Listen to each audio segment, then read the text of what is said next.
जैसे ही movie start होती है हमें दो स्कूल बसेस दिखाई जाती हैं। उनमें कुछ फीमेल स्टूडेंट्स थी। उनमें से एक स्टूडेंट का नाम मित्सुको था। वो अपनी डायरी पर कुछ लिख रही होती है तो उसकी फ्रेंड्स उसे कहती हैं कि क्या तुम हर वक्त लिखती रहती हो, तुम हमारे साथ एंजॉय क्यों नहीं कर रही हो। जैसे ही वो उनकी बातों पर ध्यान देती है तो उसका पेन नीचे गिर जाता है और वो अपना पेन उठाने के लिए झुकती है यानी बेंड होती है। लेकिन उसी दौरान कोई तेज सी चीज आती है और दोनों बसेस को काट देती है, जिसकी वजह से सब लड़कियां दो हिस्सों में कट जाती हैं। मित्सुको जब ऊपर उठती है तो वो बहुत हैरान होती है कि ये क्या हुआ, क्योंकि ये नीचे झुकी हुई थी तो ये बच चुकी थी। लेकिन वो काफी डर जाती है और बस से बाहर निकलकर भागने लगती है और वो तेज चीज तेज हवा थी जो सबको काट रही थी। हवा इसके पीछे भी पड़ जाती है और मित्सुको तेजी से भागने लगती है। भागते भागते इसे चार लड़कियां दिखाई देती हैं। वो उन सबसे कहती है कि झुक जाओ ताकि तुम्हारी जान बच जाए, लेकिन जब तक वो उसकी बात समझ पाती हवा उनमें से तीन लड़कियों को काट देती है और एक लड़की को मित्सुको बचा लेती है। फिर इन्हें वहाँ पर कुछ साइकिलिस्ट लड़कियां नजर आती हैं। उनको भी ये बचाने की कोशिश करती हैं, लेकिन इससे पहले कि ये लोग उन तक पहुँच पाते हवा उनको भी काट देती है और इसी दौरान वो लड़की भी मारी जाती है। मित्सुको बहुत डर जाती है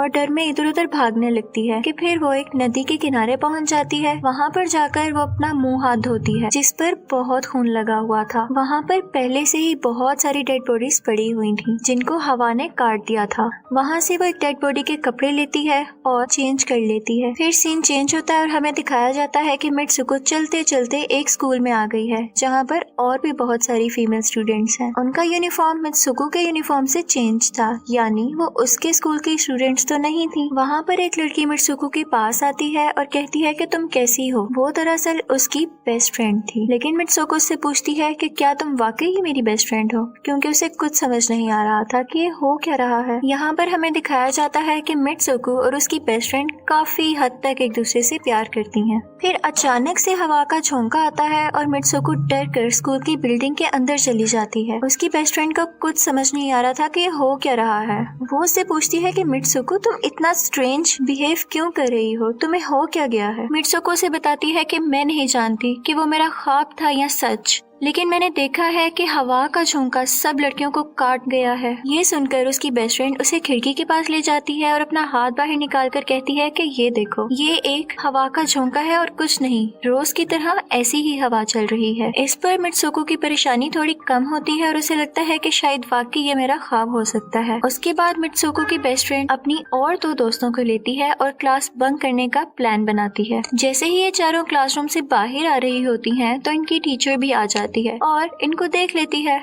लेकिन ये चारों वहाँ से तेजी से भाग जाती हैं और इनकी टीचर पीछे ही रह जाती है। वो चारों भागते भागते एक लेक पर आ जाते हैं। वहाँ पर मित्सुको की बेस्ट फ्रेंड बाकी फ्रेंड्स को भी उसके ख्वाब के बारे में बताती है, तो उनमें से एक लड़की भाग जाती है और कहती है कि हो सकता है कि ये सच हो, जैसे मिरर वर्ल्ड होती है और वहाँ पर सब कुछ इस दुनिया से ऑपोजिट यानी उल्टा होता है। और ये कहते ही वो लेक में एक पत्थर फेंकती है और कहती है कि देखो, यहाँ तो मैंने पत्थर फेंका है, लेकिन हो सकता है कि दूसरी दुनिया में मैंने ऐसा ना किया हो। फिर अचानक से हमें दिखाया जाता है कि उनमें से एक लड़की को मगरमच्छ खा लेता है, लेकिन फिर वही फ्रेंड उनसे कहती है कि देखो, मैंने कहा था ना कि जो इस दुनिया में होता है वो उस दुनिया में नहीं होता और जो उस दुनिया में हो रहा है वो इस दुनिया में नहीं हो सकता, तो इसको भी उसी दुनिया में मगरमच्छ ने खाया है और यहाँ पर ये देखो बिल्कुल सेफ है और ये सिर्फ हमारा ख्याल था। उसी लेक के पास हमें एक बेड यानी बिस्तर लगा हुआ दिखाया जाता है। वो चारों लड़कियाँ उस पर से तकिए उठाकर एक दूसरे पर मारने लगती हैं और फिर हमें दिखाया जाता है कि दूर खड़ी दो लड़कियां इनको देख रही होती हैं।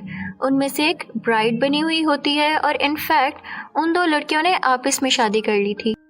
फिर उनमें से उनको एक फ्रेंड बताती है कि हमें कुछ ऐसा करना होगा जो उस दुनिया में इम्पॉसिबल हो, क्योंकि हमारी किस्मत तो लिखी जा चुकी है और हम ही इसको बदल सकते हैं। फिर ये सब स्कूल वापस आ जाते हैं और नेक्स्ट लेक्चर लेने के लिए क्लास में चले जाते हैं। लेक्चर लेते हुए मित्सुको को जमीन पर एक तकिया पड़ा हुआ दिखाई देता है। वो उसे उठाने के लिए झुकती है कि उसी दौरान उनकी टीचर पूरी क्लास पर फायरिंग स्टार्ट कर देती है और जैसे ही वो तकिया उठाकर ऊपर देखती है तो उसकी क्लासरूम की सब लड़कियां मर चुकी होती हैं और यहाँ पर एक बार फिर से वो बच गई थी जैसे उसने अपने ख्वाब में देखा था। मित्सुको की टीचर उसके पास आती है और कहती है तुम्हारी हिम्मत कैसे हुई क्लास बंक करने की, अब तुम भी नहीं बच सकोगी। लेकिन इसके साथ ही उसकी बाकी 2 फ्रेंड्स भी आ जाती हैं और वो उसे वहाँ से लेकर भाग जाती हैं। लेकिन दूसरी टीचर उसकी उन दोनों फ्रेंड्स को भी मार देती है। जितने भी स्टूडेंट्स की जान बच गई थी मित्सुको उनके साथ बाहर भागती है, लेकिन स्कूल की टीचर्स मुसलसल उन पर फायरिंग कर रही थी। जैसे ही वो वहाँ से निकलती हैं तो जो बाकी बची हुई स्टूडेंट्स होती हैं हवा उनको काट देती है। मित्सुको यहाँ पर फिर से अकेली रह गई थी और इसके बाद वो भागकर एक रश वाली जगह पर आ जाती है और फिर पुलिस स्टेशन जाती है।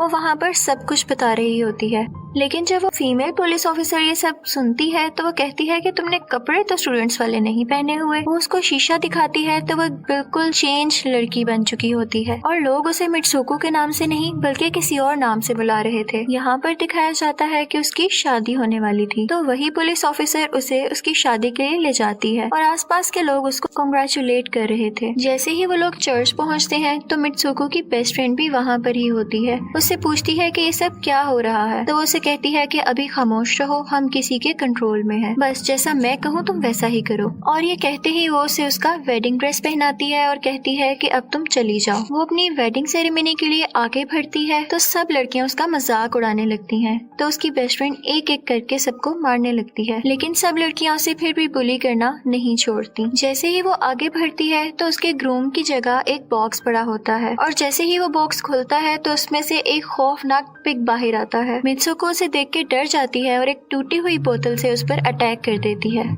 और फिर मित्सुको और उसकी बेस्ट फ्रेंड चर्च से भागते हुए बाहर आ जाती हैं। यहाँ पर भी 2 लड़कियां इनको रोकती हैं, लेकिन उसकी बेस्ट फ्रेंड इन्हें मारकर भाग जाती है और मित्सुको दूसरी साइड पर आ जाती है। चलते चलते जब वो मिरर में खुद को देखती है तो यहाँ पे वो फिर से एक और चेंज लड़की बनी हुई थी। वहाँ पर रेस हो रही होती है और कुछ लड़कियां इसके पास आती हैं और फिर से किसी और नाम से बुलाकर कहती हैं कि तुम तो बहुत अच्छी रेसर हो, तो तुम भाग क्यों नहीं रही हो। और जब वो भागना स्टार्ट करती है तो खुद में भागने की एनर्जी फील करती है और रेस जीतने की पूरी कोशिश करती है। वहाँ पर इसे अपनी डेड फ्रेंड्स भी नजर आती हैं जो कि स्कूल में मारी जा चुकी थी और इसकी बेस्ट फ्रेंड भी वहाँ पर आ जाती है। लेकिन भागते भागते ये लोग नोट करते हैं कि वही पिग और वो औरतें जिन्होंने इनको चर्च में रोका था इनकी तरफ आ रही थी। तो रेसर्स इससे कहती हैं कि तुम यहाँ से चली जाओ, इस दुनिया से बाहर चली जाओ। वो भागते भागते एक अंधेरी जगह पर आ जाती है। वहाँ पर कुछ स्टूडेंट्स होती हैं जिन्होंने यूनिफॉर्म पहना होता है और वो मित्सुको की तरफ आती हैं और कहती हैं कि हम सब भी मरे हुए हैं और तुम्हें भी मार देंगे। लेकिन तभी मित्सुको की बेस्ट फ्रेंड वहाँ पर आती है और कहती है कि तुम इनके जाल में मत फंसना, तुम अपना असली नाम बार बार कहो। और इसी के साथ उसकी बेस्ट फ्रेंड आ जाती है और उसे जोर जोर से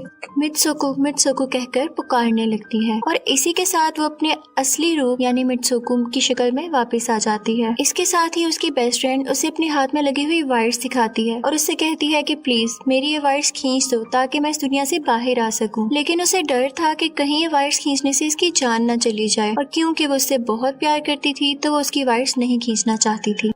लेकिन अपनी बेस्ट फ्रेंड के इंसिस्ट करने पर वो वायर्स खींच देती है। इसी के साथ उसकी बेस्ट फ्रेंड के 2 हिस्से हो जाते हैं और फिर उसे एक गेट दिखाई देता है। उस दरवाजे से बाहर आने पर वो देखती है कि वो आदमियों की दुनिया में आ चुकी है और वहाँ पर उसके पोस्टर्स लगे हुए हैं जिसे कुछ लड़के देख रहे हैं। फिर एक लड़का उसकी तरफ आता है और कहता है कि तुम फ्यूचर में हो और ये सुनते ही वो बेहोश हो जाती है। जैसे ही वो होश में आती है तो वो आगे बढ़ती है और देखती है कि एक बूढ़ा आदमी एक रूम में गेम खेल रहा होता है और उसकी गेम में मित्सुको को वही कैरेक्टर्स नजर आते हैं जो वो पहले बन चुकी है। वो बूढ़ा आदमी कहता है कि ये गेम मैंने बनाई है और मैं ही तुम लोगों को कंट्रोल कर रहा हूँ। तुम तो बहुत पहले मारी जा चुकी थी लेकिन मैंने तुम्हारा डीएनए लेकर तुम्हें फिर से बनाया। मित्सुको को जब पता चलता है कि ये गेम है तो वो सोचती है कि शायद अभी भी मैं अपनी दुनिया में जा सकती हूँ। और फिर एक आदमी आता है जो मित्सुको को अपने पास बुलाता है तो वो बूढ़ा आदमी कहता है कि जाओ इस गेम की आखिरी सीरीज यानी आखिरी हिस्से को कंप्लीट कर दो। और मित्सुको डरते डरते उसके पास चली जाती है। इसी के साथ उसे अपनी दोस्त की कही हुई बात याद आ जाती है कि अगर हम इस दुनिया में कुछ ऐसा करेंगे जो दूसरी दुनिया में इम्पॉसिबल हो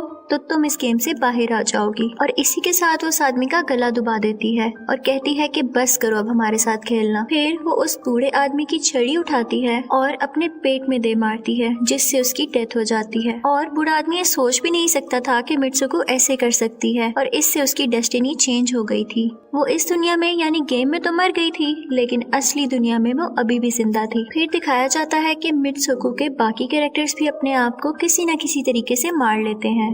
अब वो सब के सब गेम का पार्ट नहीं थे। फिर हमें मित्सुको दिखाई जाती है जो कि एक बहुत बर्फीली जगह पर लेटी होती है और अब वो असली दुनिया में आ चुकी थी और सब कुछ खत्म हो चुका था। यहाँ पर वो बिल्कुल सेफ थी और इसी के साथ मूवी एंड हो जाती है। Thank you for watching.